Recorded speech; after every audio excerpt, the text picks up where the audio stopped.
Hello बच्चास, छोटास and बड़ास। तो कैसे हैं आप सभी? उम्मीद आप सभी स्वस्थ होंगे, मस्त होंगे। तो हमारी एक और मज़ेदार धमाकेदार सी वीडियो आ गई है। इस वीडियो में भी हम हर वीडियो की तरह एक एक कॉन्सेप्ट को डिटेल पढ़ने वाले हैं। हम अपना बेसिक क्लियर करते हुए चलेंगे, क्योंकि हमारा मोटिव सिर्फ सिलेबस को खींचना नहीं, बल्कि हर एक टॉपिक को बेसिक के साथ में क्लियर कराना है। तो चलो फटाफट से कॉपी पेन लेकर आ जाओ, तब तक मैं इंट्रो डाल देती हूँ। Let's do with are.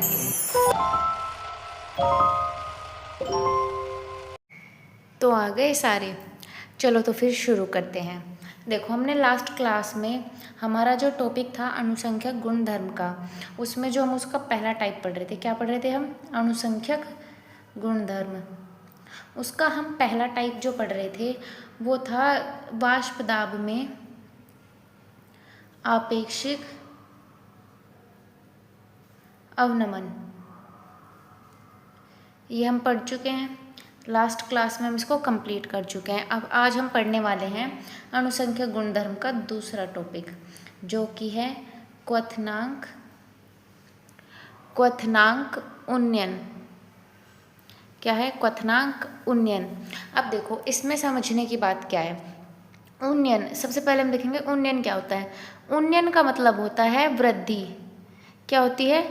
वृद्धि या फिर बढ़ना, अधिक होना। इसका उन्नयन का अर्थ क्या होता है? वृद्धि, बढ़ना या अधिक होना। ये बात समझ में आई? वृद्धि, बढ़ना या अधिक होना। उन्नयन का मतलब क्या होता है? वृद्धि होना या बढ़ना। ठीक है। और क्वथनांक, क्वथनांक का अर्थ होता है जिस ताप पर कोई भी पदार्थ उबलना शुरू कर दे। सबसे पहले हम समझेंगे जो क्वथ होता है ना, क्वथन। क्वथन का मतलब होता है उबलना। क्या होता है? उबलना। और जो क्वथन अंक है, अंक यानी कि अंक, वो अंक जिस पर कोई भी पदार्थ उबलना शुरू कर दे, क्या करना शुरू कर दे? उबलना शुरू कर दे, वो अंक कहलाता है उसका क्वथनांक। क्या कहलाता है? क्वथनांक। ये बात समझ में आई? जैसे अगर हम बात करें, हम पानी को उबालते हैं। किसको उबालते हैं? पानी को। तो हम सबको पता है वो 100 डिग्री सेल्सियस पर क्या होता है? उबलना शुरू हो जाता है। तो जो ये 100 डिग्री सेल्सियस है ना, ये जल का क्वथनांक है। क्या है? जल का क्वथनांक है। इतनी बात समझ में आई? आगे चले तो देखो, अभी हमने समझा कि क्वथनांक होता क्या है। जो डेफिनेशन अभी हमने क्वथनांक की पढ़ी है कि वह ताप जिस पर कोई भी पदार्थ उबलना प्रारंभ कर दे। क्या प्रारंभ कर दे? उबलना प्रारंभ कर दे। वह ताप क्या कहलाता है? उसका क्वथनांक कहलाता है। क्या कहलाता है? क्वथनांक कहलाता है। ये बात समझ में आई? अब देखो, जो भी उन्नयन की बात है, क्वथनांक उन्नयन का मतलब क्या होगा कि जो क्वथनांक है, यानी कि जिस अंक पर कोई भी पदार्थ उबल रहा है, उसमें जो वृद्धि होगी, उस वृद्धि को हम यहाँ पर पढ़ने वाले हैं। उन्नयन का मतलब क्या होता है? वृद्धि। और क्वथनांक जो भी हमने पढ़ा, वह अंक जिस पर कोई पदार्थ उबलना शुरू कर दे, तो उस अंक में जो वृद्धि होगी हम इसमें वो पढ़ने वाले हैं। ठीक है। अभी जो हमने ये डेफिनेशन पढ़ी है, ये हमने 9th तक पढ़ी थी, 9th 10th 11th। लेकिन अब आप हायर क्लास में आ चुके हैं, तो इसमें डेफिनेशन जो है वो चेंज हो जाती है। इसमें डेफिनेशन वाष्प दाब के अकॉर्डिंग बनती है। कैसे बनती है? वाष्प दाब के अकॉर्डिंग। वाष्प दाब के अकॉर्डिंग कैसे बनती है? देखो, इसमें जो है ये कहता है, क्या कहता है कि किसी भी पदार्थ का जो वाष्प दाब है, क्या है?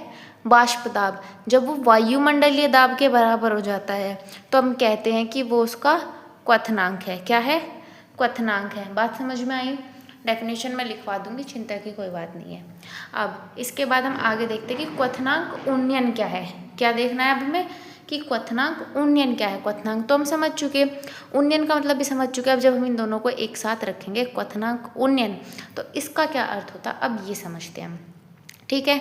जैसे कि अभी हमने जल का ही उदाहरण लिया था। हमें पता है जल यानी कि पानी जो है वो यूनिवर्सल सॉल्वेंट है, यानी कि विलायक है। ये बात समझ में आई?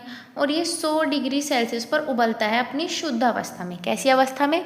शुद्ध अवस्था में। शुद्ध अवस्था का मतलब है कि हम इसमें किसी और चीज़ को विलय ना करें, यानी कि कोई भी विलय पदार्थ इसमें ना मिलाया गया हो, तो ये अपनी शुद्ध अवस्था में होता है। ठीक है। यानी कि खाली पानी को उबालेंगे तो वो 100 डिग्री सेल्सियस पर उबल जाएगा। लेकिन अगर मैं इसके अंदर कुछ और चीज़ मिला दूँ, मान लो मैं इसके अंदर नमक मिला दूँ। क्या मिला दूँ? नमक। अब नमक मिलते ही इसका जो क्वथनांक है, क्या वो पहले जितना रहेगा? पहले तो भाई वो 100 डिग्री पर उबल रहा था, कौन? पानी। लेकिन अब नमक भी उबलेगा, तो नमक को उबलने के लिए और थोड़ा ज़्यादा टेम्परेचर चाहिए, यानी कि जो टेम्परेचर पानी को चाहिए था वो, और जो नमक को चाहिए था वो। मान लेते हैं नमक को उबलने के लिए 2 डिग्री सेल्सियस चाहिए, यानी कि पानी जो उबल रहा था वो 100 पर और नमक 2 पर। तो टोटल अगर हम विलयन की बात करें तो कितना हो जाएगा? 102। कितना होगा? 102 डिग्री सेल्सियस। ये बात समझ में आई?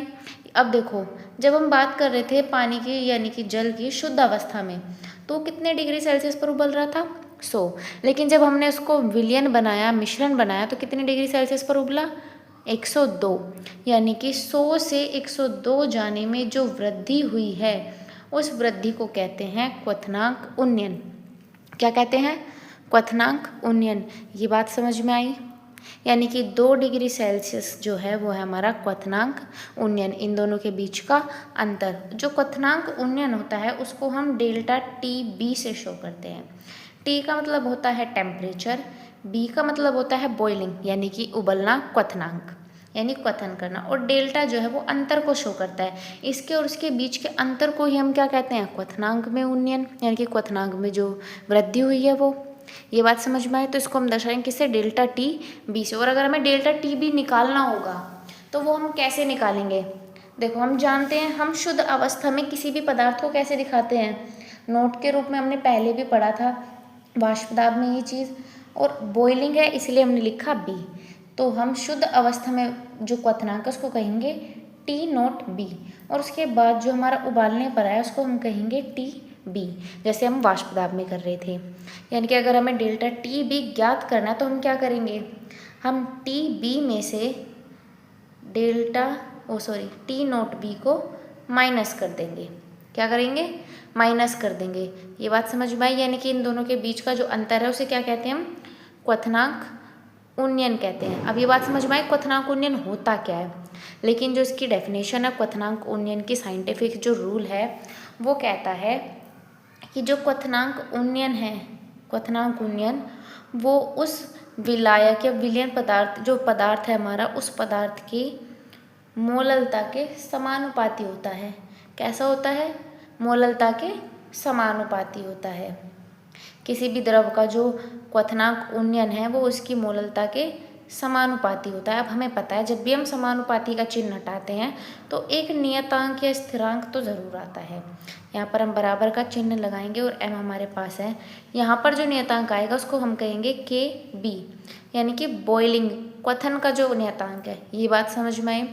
यहाँ तक कोई दिक्कत है? आगे चले, ठीक है। अब देखो, डेल्टा टी बी को अभी हमने ऊपर देखा था, हम ऐसे लिख सकते हैं, यानी कि इसका सूत्र ऐसे भी हो सकता है। इसमें किसी को भी कंफ्यूज होने की ज़रूरत नहीं है, दोनों का अर्थ एक ही है। ये हम कंडीशन के हिसाब से यूज़ करेंगे फॉर्मूलों को। बात समझ में आई? अलग अलग कंडीशन में दोनों अलग अलग फॉर्मूले लगेंगे।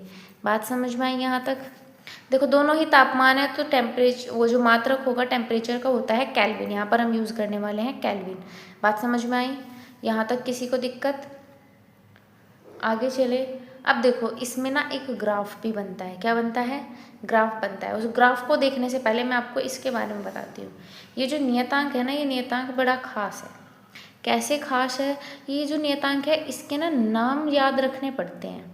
क्या याद रखने पड़ते हैं? नाम याद रखने पड़ते हैं। और कैसे रखने पड़ते हैं बताती हूँ। इसके जो है ना वो 2-3 नाम है। पहला इसका नाम है क्वथनांक उन्नयन स्थिरांक, जो कि आपको इजीली याद हो जाएगा क्योंकि ये क्वथनांक उन्नयन और इसमें ये स्थिरांक लगा है। तो क्या होगा? क्वथनांक उन्नयन स्थिरांक। लेकिन ज़्यादातर दिया क्या जाता है? मोलल उन्नयन स्थिरांक, या फिर इसका इंग्लिश में नाम बोलूँ तो एब्लियोस्कोपिक स्थिरांक। एब्लियोस्कोपिक स्थिरांक। बात समझ में आई? ये इसके नाम होते हैं। यहाँ तक बात क्लियर है? अब हम ग्राफ की तरफ चले। अब देखो, अगर हम ग्राफ की बात करें तो ग्राफ खींचने के लिए पहले हमें 2 लाइनें खींचनी होती है हमेशा दो चीज़ों को नापने के लिए, दो चीज़ों के बीच में ही हम ग्राफ खींचते हैं। समझ में आया? तो यहाँ पर हमने ये दो लाइनें खींच ली। एक साइड हम नापेंगे वाष्प दाब को, किसको नापेंगे? वाष्प दाब को। और दूसरी तरफ हम नापने वाले हैं ताप यानी कि टेम्परेचर को। किसको? टेम्परेचर को। अब देखो हमने क्वथनांक की डेफिनेशन क्या पढ़ी थी अभी, नए वाली, कि किसी भी पदार्थ का जो क्वथनांक है वो वह ताप है जिस पर उस पदार्थ का वाष्प दाब वायुमंडलीय दाब के बराबर हो जाए। किसके बराबर हो जाए? वायुमंडलीय दाब के बराबर हो जाए। वायुमंडलीय दाब कितना होता है? 1 atm। ये बात समझ में आई? यहाँ तक बात क्लियर है? अब देखो हमारे पास कोई भी विलायक पदार्थ है, जब हम उसको गर्म करना शुरू करते हैं, यहाँ से टेम्परेचर दिया हमने उसको, वो गर्म हुआ, गर्म होगा तो आगे की तरफ चलेगा। जैसे जैसे टेम्परेचर बढ़ता जाएगा वाष्प दाब बढ़ता जाएगा। यहाँ तक बात समझ में आई? ये कौन सा पदार्थ था हमारा?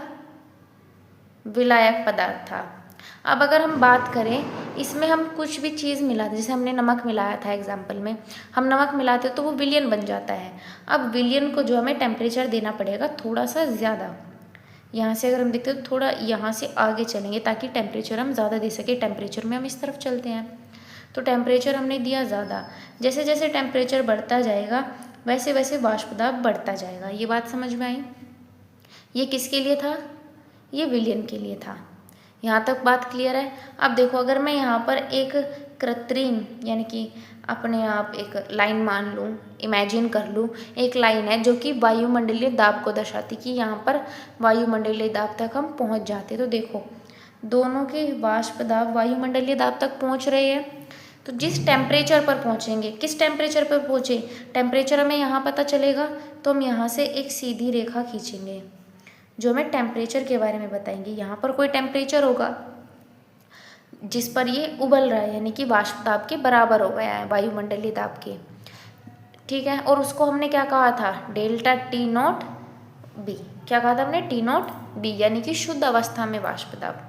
बात समझ में आई? लेकिन जब हमने इसमें नमक मिलाया और उसको विलयन बनाया तब भी वह उबला कहाँ? वायुमंडलीय दाब पर जाकर। लेकिन इस बार टेम्परेचर बदल गया, टेम्परेचर बदल कर हो गया टी बी। यहाँ तक बात समझ में आई? अब देखो पहला टेम्परेचर हमें यहाँ मिला, दूसरा यहाँ मिला, तो इनके बीच की जो ये दूरी है ना, ये दूरी में जो अंतर है, जो इन दोनों के बीच का अंतर है, इसी को कहते हैं डेल्टा टी बी, क्वथनांक उन्नयन। बात समझ में आया? किसी को कोई दिक्कत है यहाँ तक? क्लियर है ना बिल्कुल? आगे चले? यहाँ तक कोई परेशानी दिक्कत नहीं है ना? ठीक है, चलो हम फिर आगे चलते हैं। यहाँ तक किसी को कोई समस्या नहीं है तो आगे चलते हैं। अब देखो जो हमने ये फॉर्मूला यहाँ पर बनाया था इसको लेते हैं। डेल्टा टी बी बराबर K B into M. M क्या हमारे पास? मोललता। और हम जानते हैं मोललता का सूत्र क्या होता है? मोललता बराबर होती है विलेय के मोलों की संख्या बटे विलायक का भार गुना 1000। ये हम अच्छे से जानते हैं। अगर मैं मोललता की जगह पर ये मान यहाँ पर रख दूँ, डेल्टा टी बी बराबर K B multiply N B upon W B multiply 1000। यहाँ तक बात समझ में आई? अब उसके बाद हमें पता है एन बी है विलय के मोलों की संख्या, और मोलों की संख्या होती है भार बटे अणुभार। यहाँ तक बात क्लियर है? अगर मैं ये मान भी यहाँ रख देती हूँ तो ये हो जाता है डेल्टा टी बी बराबर के बी, यहाँ पर ये मान रखेंगे तो हो जाएगा डब्ल्यू बी मल्टीप्लाई 1000 अपॉन में यहाँ पर बटे में क्या था? डब्ल्यू ए मल्टीप्लाई और ये एम बी। यहाँ तक बात क्लियर है? किसी को कोई दिक्कत है इसमें? देखो सेम फॉर्मूले से हमने एक नया फॉर्मूला बना दिया। जैसे कि मैंने स्टार्टिंग में कहा था अनुसंख्यक गुणधर्म जब मैंने पढ़ाना शुरू किया था कि अनुसंख्यक गुणधर्मों का जो मुख्य कार्य होता है वो मोलर द्रव्यमान यानी कि अणुभार ज्ञात करना होता है विलेय का, जो कि हम इस फॉर्मूले से खूब आसानी से निकाल सकते हैं। तो बात समझ में आई? तो हमारा जो कार्य था वो सिद्ध हो गया कि हमें इसमें मोलर जो हमारा मोलर द्रव्यमान है वो ज्ञात करना था और वो हम यहाँ से ज्ञात कर सकते हैं। बात समझ में आई? आगे चले। देखो ये हम पढ़ चुके हैं, क्वथनांक किसे कहते हैं? किसी द्रव का क्वथनांक वह ताप है जिस पर उसका वाष्प दाब वायुमंडलीय दाब के बराबर होता है। उसके बाद हम ये ग्राफ भी पढ़ चुके हैं, कैसे बनता है। यहाँ पर हम विलायक का तापमान और वाष्प दाब देखते हैं और यहाँ पर विलयन का, फिर इनको नीचे मिलाकर चेक करते हैं कि इनके बीच में कितना अंतर आया। उसके बाद में हम ये सूत्र भी पढ़ चुके हैं, डेल्टा टी बी क्या होता है हमारे पास में? क्वथनांक में उन्नयन, जो कि हम इस सूत्र से निकाल सकते हैं। और क्वथनांक में उन्नयन की जो परिभाषा होती है वो क्या होती है? किसी द्रव का क्वथनांक उन्नयन उसके मोलल सांद्रता के समानुपाती होता है। ये बात समझ में आई? फिर हमने यहाँ पर समानुपाती दिखाया था और उसका सूत्र बनाया था। यहाँ पर हमने बता दिया कि किसको क्या कहते हैं। बात समझ में आई? किसको किस से दर्शाते हैं। यहाँ तक बात क्लियर हुई सबको? कोई दिक्कत? आगे चले। उसके बाद हमने यहाँ पर क्या किया? मोललता का मान रखा 1 और उसके बाद हमें क्या मिलता है कि डेल्टा टी बी बराबर हो जाता है के बी के। यहाँ से हम के बी का जो डेफिनेशन है वो ज्ञात कर सकते हैं, जो कि होगी यह उस क्वथनांक उन्नयन के बराबर होता है जो 1 मोल अवाष्पशील विद्युत अपघट्य। 1 मोल अवाष्पशील विद्युत अपघट्य का मतलब है जो हमने मोललता ली थी ना, उसी को इसने ऐसे लिखा है, 1 मोल अवाष्पशील पदार्थ को 1 किलोग्राम विलायक में घोलने पर प्राप्त होता है। इसे मोलल उन्नयन स्थिरांक कहते हैं। बात समझ में आई? जो हमारे पास मोलल उन्नयन स्थिरांक है उसका मात्रक होता है kelvin kilogram mole inverse. Kelvin kilogram mole inverse. बात समझ में आई? मात्रक को हमेशा लिखना है, जब भी हम न्यूमेरिकल सॉल्व करेंगे तो मात्रक लिखना ज़रूरी है। जहाँ पर भी हम के बी का मान निकालेंगे, के बी का मान दिया होगा, वहाँ पर हम इसका मात्रक ज़रूर लिखेंगे। बात समझ में आई? यहाँ तक किसी को कोई दिक्कत? आगे चले। अब देखो हमें एक न्यूमेरिकल दिया गया है। न्यूमेरिकल है, एक पात्र में 18 ग्राम ग्लूकोज को 1 किलोग्राम जल में घोला गया है। देखो साथ के साथ हम वैल्यू को लिखते चलेंगे जिससे कि हमें कोई भी कन्फ्यूज़न ना हो, हम बार बार क्वेश्चन को पढ़ने की हमें ज़रूरत ना पड़े। ठीक है, तो देखो क्वेश्चन ने क्या कहा है हमें, एक पात्र में 18 ग्राम ग्लूकोज को 1 किलोग्राम जल में घोला गया। अब देखो 18 ग्राम ज़्यादा होता है कि 1 किलोग्राम ज़्यादा होता है? ऑब्वियस सी बात है 1 किलोग्राम ज़्यादा होता है, यानी कि जो 1 किलोग्राम है वो WA का मान है 1 किलोग्राम, जिसे हम 1000 ग्राम भी लिख सकते हैं, और WB का मान हमारे पास हो जाएगा 18 ग्राम। ये बात समझ में आई? और ग्लूकोज दिया गया है इसलिए हमें पता है कि जो MB है, कैपिटल MB, उसका मान होगा 180 ग्राम मोल इनवर्स। पता है ना 180 ग्राम मोल इनवर्स क्या है? ये ग्लूकोज का अणुभार है, जो कि हम हमेशा कैलकुलेट करते हैं, याद भी होना चाहिए। ठीक है, उसके बाद हम बात आगे करते हैं, देखते क्या लिखा है। इसने कहा 1.0123 बार दाब पर। अब देखो ये कुछ नहीं, ये इसने ये जो वाष्प दाब है बार में, ये वायुमंडलीय दाब है। एक एटीएम का मान है ये, एक एटीएम बराबर होता है 1.0123। ठीक है, तो ये हमारे पास में क्या दिया इसने? वायुमंडलीय दाब दिया है। उसके बाद बात करते हैं, यह जल किस ताप पर उबलेगा? किस ताप पर उबलेगा, यानी किसने क्वथनांक पूछा है। क्या पूछा है? क्वथनांक, ना कि क्वथनांक उन्नयन। ध्यान रहे, जब भी क्वथनांक उन्नयन पूछेगा तो लिख कर देगा कि क्वथनांक उन्नयन ज्ञात करो। इसने कहा क्वथनांक ज्ञात करो, किस ताप पर उबलेगा, यानी कि TB पूछा है। क्या पूछा है? TB पूछा है। बात समझ में आई? और KB का मान दिया गया है 0.52 केल्विन किलोग्राम मोल इनवर्स। यहाँ बात समझ में आई? अब देखो हमारे पास में जो फॉर्मूला है उसके अकॉर्डिंग बात करते हैं। हमारे पास जो फॉर्मूला है वो है हमारे पास डेल्टा TB बराबर KB मल्टीप्लाई M। यहाँ तक बात क्लियर है? हम M को फिर चेंज करके लिखते आगे, ठीक है, वो हम बाद में लिख लेंगे। पहले यहाँ पर देखते हैं, हमारे पास फॉर्मूला ये है, हमें ज्ञात करना है TB। हम जानते हैं TB को ज्ञात करने के लिए हम इसको ऐसे लिख सकते हैं, TB माइनस T0 B बराबर KB इंटू M। हम ऐसा लिख सकते हैं, समझ में आया यहाँ तक?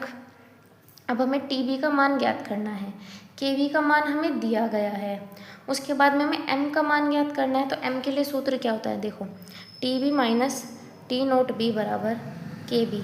इसकी जगह पर हम क्या लिखते हैं, WB multiply 1000 upon WA into MB। ये बात समझ में आई? WB का मान हमें दिया गया है, WA का मान भी हमें दिया गया है, MB भी हमने ज्ञात कर लिया था 1000 और KB का मान भी हमें दिया गया है। ज्ञात करना हमें TB। अब हम सोच रहे हैं कि हम T0B कहाँ से लाएं। क्या ज्ञात करना है हमें, T0B, यानी हमारे पास T0B नहीं है, तो इसको हम बाद में देखते हैं। पहले हम क्या करेंगे, डेल्टा TB को ज्ञात कर लेते हैं। किसको ज्ञात कर लेते हैं, क्योंकि ये दोनों आपस में बराबर है, तो हम सबसे पहले डेल्टा TB ज्ञात करेंगे। फॉर्मूला सेम रहेगा, KB का मान होगा 0.52 मल्टीप्लाई WB का मान 18 ग्राम, उसके बाद 1000 बटे WA का मान 1000 ग्राम और MB का मान 180 ग्राम मोल इनवर्स। अब देखो 1000 से 1000 कैंसिल, 18 से 180 को काटेंगे तो 10 आएगा। अब 10 से इसको डिवाइड करेंगे तो ये हो जाएगा डेल्टा TB बराबर 0.052 केल्विन। ये बात समझ में आई? अब हमें फॉर्मूला पता है कि डेल्टा TB बराबर होता है TB माइनस T0B। अब हमें TB का मान निकालना है, डेल्टा TB हमने निकाल लिया है, T0B ज्ञात होना चाहिए। अब हम देखते हैं कि T0B कैसे आएगा। तो जो T0B है ना, वो क्या है, शुद्ध अवस्था में शुद्ध अवस्था में क्वथनांक किसका, जल का, क्योंकि क्वेश्चन में हमें जल दिया गया था, तो क्वेश्चन में क्या दिया गया था, जल। और जल का शुद्ध अवस्था में वो जो क्वथनांक होता है वो कितना होता है, 100 डिग्री सेल्सियस। लेकिन यहाँ पर हम केल्विन में इस्तेमाल कर रहे हैं, इसलिए केल्विन में होता है 373.15 केल्विन। बात समझ में आई? तो ये मान किसका हुआ, डेल्टा T0B का। अब मान रखते हैं, डेल्टा TB का मान कितना है, 0.052 बराबर TB का मान हमें ज्ञात करना है माइनस 373.15। अब देखो ये माइनस का इधर जाएगा, प्लस का हो जाएगा, यानी कि TB बराबर 0.052 प्लस 373.15। बात समझ में आई? अब इसको जोड़ देंगे हम तो हो जाएगा TB बराबर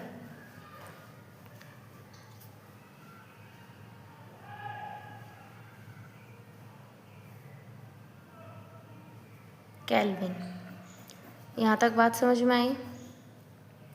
अब देखो यहाँ पर शुद्ध अवस्था में जितना हमारा क्वथनांक था उससे कुछ ही कुछ ही केल्विन जो है तापमान बढ़ा है, लेकिन बढ़ा है, इसीलिए इसे कहा हमने उन्नयन। क्या कहा, उन्नयन।